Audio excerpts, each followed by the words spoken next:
দোস্ত, একটা কথা কি ভেবে দেখেছিস? কোন কথাটা মনে পড়ছে না তো, বুঝিয়ে বল। এই যে দেখ, সবাই বলে মানুষ সেকা খেলে নাকি বেকা হয়ে যায়। হ্যাঁ, শুনছি তো, লোকমুখে অনেক কথাই শুনলাম এই বিষয়ে। আচ্ছা, তার মানে কি তাহলে আমি এখনো সেকা খাই নাই? কেন এমন মনে হলো কেন তোর? দেখ, সেকা খেলে নাকি মানুষ 1 ইঞ্চি 2 ইঞ্চি করে খাটো হয়ে যায়, পাকা হয়ে। এমনটা তো অনেকবার শুনেছি, আসলে সত্য কিনা জানি না।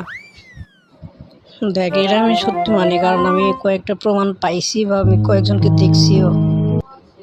তাহলে হয়তো হতে পারে। তার মানে আমি 100% শিওর এখনো সেকা খাই নাই। এতটা শিওর ভাবে কিভাবে বলতে পারিস? কারণটা হইলো, আমি এখনো সেকা খাই নাই, তাই 2-3 ইঞ্চি কমিও নাই, 2-3 ইঞ্চি আরো বেড়ে গেছি। খুব ভালো, তোর তো অনেক বুদ্ধি রে, তুই কোন জায়গা থেকে কোন লজিক আইনা কোন জায়গায় লাগাই দিলি।